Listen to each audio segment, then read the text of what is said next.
ټیک ټاک باندې دا گیمینګ زه خو په پوهېږم نه چې دا څه بلا ده که نه نو د دې نقصان سره دا ولې تاسو دومره بد ښکارېږي اول خو دا سهیل صاحب چې تاسو هم په خپله ډېر اکټیو یو په سوشل میډیا خو تاسو هم ګورئ د دې نه بنیادي خبر نه یې ډېر نور ملګري به هم نه یې لږ په دې باندې خبره کوم او زه خبره په دې بنیاد کومه چې زه هغه کس یم چې ما دې ډب ته دنګلي وو په دې کې مې لامبو خوړلې ده نو ځکه په دې خبره کوم که زما داسې له غاړې نه کتې که نه سهیل صاحب نو ما بیا په دې خبره نه کول ما 2 هفتې ټیک ټاک لایو ګیمینګ وکړو سهیل صاحب زه چې رالم دې ته زه اول پوهه نه وم خو دې ملګرو به مې راته وي چې هلکه پیسې دي مسلمانه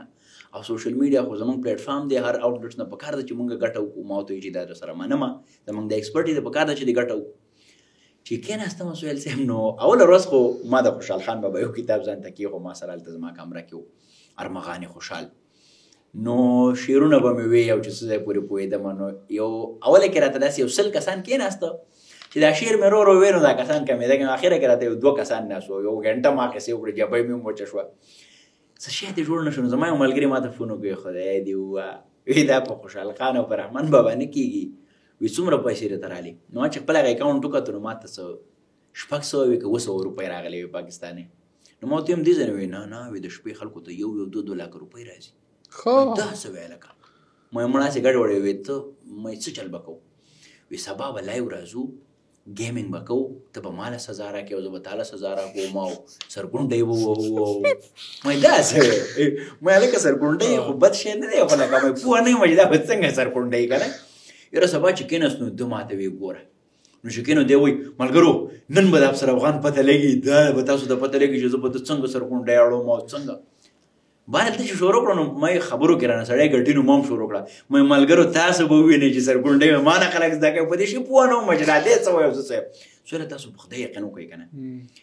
چې داسې یو ګنټه وشو او خلک دړ را روان دي او څوک ګل راولي او څوک پکې ماته یو مشین ګن ورته وایي داسې یو شروع کړي په ستا په دې دغه باندې مخ باندې له پاسه د پیسو باران وشي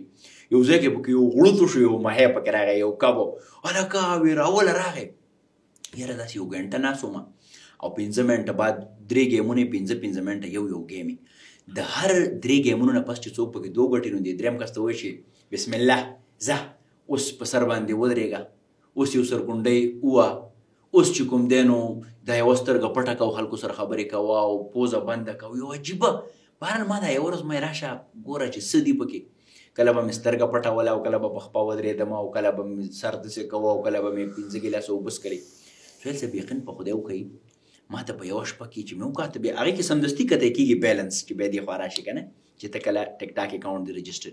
چې بیلنس مې وکتو نو 70,000 روپۍ راغلې وي پاکستاني ما یقین نه اخیسته که نه چې دا څنګه چل دی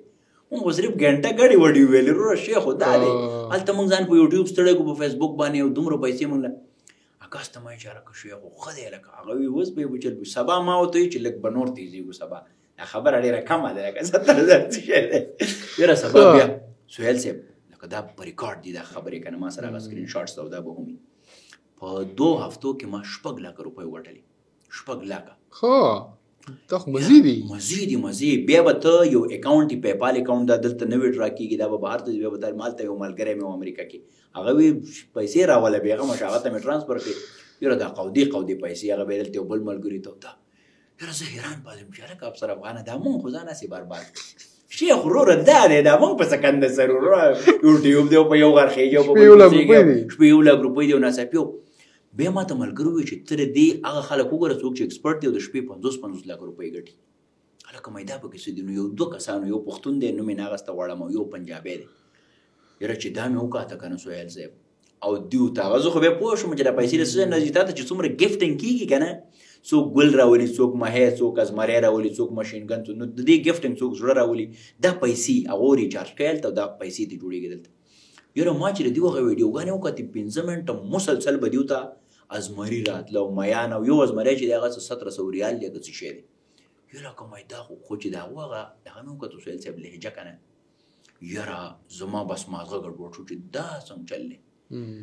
نو ما ته هغه ملګري وي که ته غواړې چې دې کې ډېرې پیسې وګټې نو دا ستا مخکې ګام دی دا ستا ایکسټریم دې ځای ته رسېدلی لکه اوس زه فرض کړه ستا نه انسپایر یم که نه زه به ستا ایکسټریم ګورم چې دا اخري ځای ته دی کم ځای ته رسېدلی وایي دا شی به زه کومه یاره سهیل صاحب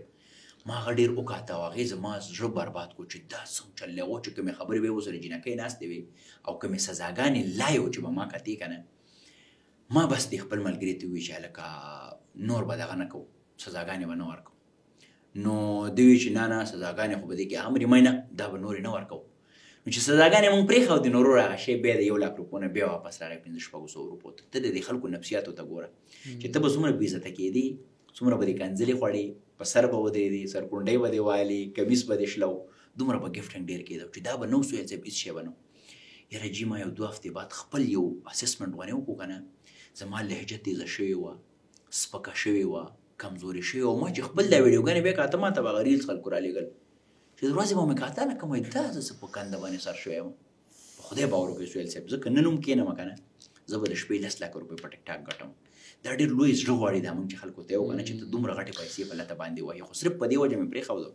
چې ما زما لور د ګل رنګه ده، هغه به سبا ګوري چې زما د پلار دا شی خو ریکارډ نه ځي نه که نه، زما ښځه به ګوري، پلار، مور، پښتانه دنیا مې فالو کوي په لکاو خلک. او چې خدای دې غر که دا سړی وې ته خو د دنده نه چینجن خټکې هم په حق ورځ باندې مې ورته د ټیک ټاک هغه اکاونټ مې هم خپل بین کو، کومې باندې چې پیسې راتلې او هر څه مې پرېښودې. دا خو داسې ده لکه پښتنو ته به خلکو وایي د بانګیان جنګي، د بانګیانو جنګولو قوم دی که نه، خو موږ وایي خو ختمه شو، اوس نشته. موږ وایو چې بانګیان دي جنګي جي، دا ټیک ټاک چې کوم راغلی دی که نه، کفنکخ والا خبره دا به پرې وبخې، مړزان دي جنګي. بانګیان خو دومره خطرناک شی دی، اوس دې حد ته ورسېد جي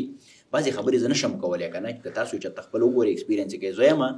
چې ما او تا غوندې باشعوره خلک څومره په تیزۍ سره د دې پر ضد یو تبلیغ وکړو که نه، نو دا به مونږ نیچر ته هم لږ ځان جسټیفای کړو، لږ د خپلې ټولنې ته هم زمونږ بچي ډېر ښه خلک که نه ما ته وایي چې نه مونږ په دې باندې ښه کار کوو. نو زه ورته هم دغه خبره کوم چې په یو ځای کې چې هغه جوړ د کنځلو دپاره دلته ته ښه کار څنګه کولی شي، یوه خبره ده. دویمه او اخري خبره به په دې ډېرې زیاتې خبرې کېدی شي، خو ډېرې خبرې پرې ما کړي دي او زما یو تحریک روان دی، ډېر خلک را سره ملګري وشو. زه دا وایم چې دا یو بل داسې انجینیر یو کوشش دی، یو ډېر داسې غښتلی کوشش دی چې ته د قام نه ډېر په اسان انداز باندې ژبه، اخلاقیات، روایات، مشر کشر دا ته ډېر په تیزۍ سره والي. زه ځان مړ کړم خپل پوډکاسټ او خپل ستړی او مزدوري او دا کوم زره میاشتې صرف او صرف 1,00,000 روپۍ وګټم، 2 وګټم. او زما یو بچی چې ټول عمر یې 20 کاله یا 13 کاله هغه په ټیک ټاک کښېني او د شپې هغه 10 لکه روپۍ وګټي. نو به سبا خپل پلار ته وایي چې کښېنه سړیه دا پلار دی که پلار زه یم. دا دومره یو خطرناک شی را روان دی په کورونو کې، مسلې د طلاق ریشوز، وهل ټکول، د مشر کشر تمیز ختمېده، حجره ختمېده، او دا یو اډکشن دی، نفسیاتي مسله ده. ته چې اوس چاته وایې که نه یو ډېره تکړه جینۍ وه، ځان ته یې تکړه جینۍ وي، او موږ هم ډېر کوشش کوو په دې مشاعرو کې به مو راوسته او خلکو ته به مو وایي چې دا پښتانه ده او دا به لویه توره وکړي. د موږ هم کله کله زړه راډک شي چې چا نوم رانه د خولې نه ونه کېږي، خلک پوهېږي او خلک پوهېږي. یو ورځ مې ورته وویل هغه وایي که نه د غل په ګیره خسي، یو ورځ مې ورته وویل چې دا شی یاره ما ته غوسه شوه چې پرېږده او موږ پکې ګاډۍ واغسته او موږ پکې کور جوړ کړو. بس زه ترې په شا شوم که نه چې ته د یو سړي دا ځای چیلنج کوې که نه چې هغه وایي چې نو ما ورته وایي چې د پیسو د ګټلو د دې دپاره به موږ خپل معیار پښتو رښتې مې بیا خو ډېرې لارې دي. په دې کې ډېر احتیاط کوو. خو زموږ په خپله ما سره یو ګیسټ رابطه کوله، د نومینال هم د یو علاقې یو مشر یو یتیمخانې چلوله، نو ډېر رابطې کولې ساسه پاډکاسټ کوو. نو ما ته هغه منع کول هم ډېر ګران کار و. ما ویل یاره یتیمخانه چلوي، زه غواړم چې سپورټ کړم. ما خپل کور فاونډیشن ورسره پاډکاسټ کړی، نو بار بار بیا د خپل ډونیشنز دپاره به سټوریز چلول. نو ما لپاره ډېر ښه انپوټ و چې یاره دو کم از کم هیلپ اوټ کېږي. او یاره زه به هم دا خبره کوم د هغو حق دی. محمد علي صاحب زه ډېر نږدې نه پېژنم، دا چې څومره اوریجنل سړی دی او د چې د دې پښتون وطن د یتیمانانو لپاره څومره کار وکړو. نو زه دې سړي ته هم ستاسو د پوډکاسټ له لارې سلام،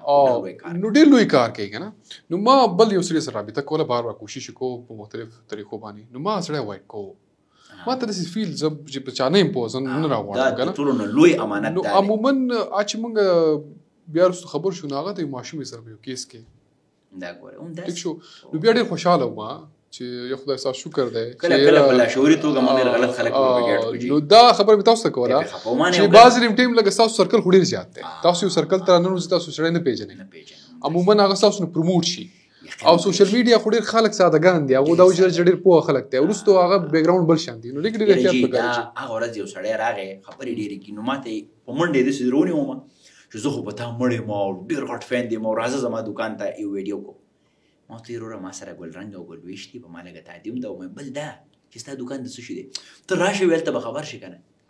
یې زما وروره ما ته ما پوه که ته ما بوزیل ته راباندې ویډیو که ته څه خرڅې، ته په چارډس کې ټوپکې خرڅې، څه سمګلینګ کې.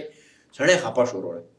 نو ما ورته چې ما صرف تپوس وکړو که نه ته ما داسې رانسې دا تاسو چې خبره وکړه کله کله موږ نه پوهېږو په لاشعوري توګه ډېر خراب خلک زموږ نه پروموټ شي. ما نه یو ملګري دا هم سوال وکړو چې دا فلانی جنۍ او فلانی هلک او دا خو به ستا په پلیټفارم موږ لیده او تا به ورته بالښتونه یې خو چې جي په پښتنو کې یو بله زیتون بانو پیدا کېږي او سلما شاهین. نو ما ورته چرګ خپل مرګ نه خبر یا خپله چاړه په اوبو کې نه ما ته که دا پته وی چې دا وروستو داسې چنجن خلک خېږي ما به کله هم دا نه کول. زه اوس هم وایم چې موږ په ډېره سپېڅلې جذبه باندې سهیل صاحب هر چا له ورځو انکریج کوي دا پوره پښتون وطن خپل ګڼو او د خلکو ته اوس هم سوال کوم چې په دې بنیاد زه ستاسو خبره نه کوم چې تاسو د ریاکشنري شئ او نور د خپله بېعزتي شروع کړئ چې پرېږدئ چې ویر شي په سر توره ښه دی. نن درته هم وایم ښه پوهه خلک یې تعلیمونه وکړي دي موږ او تاسو یو خلک وو. دا ټیک ټاک لایو ګیمینګ یقین وکړئ دا زموږ د بېعزتۍ د بدنامۍ د بیمارۍ د معاشرې د روانېدو دپاره یو ډېر خطرناک ملیکول دی. ټیک ټاک خلاف زه نه یم ټیک ټاک ډېر ښه پلیټفارم دی خو دا لایو ګیمینګ نه دی سهیل صاحب دې کې اړو څه ښه شی ما بیا نه مونږ که نه ما پرې ریسرچ وکړو.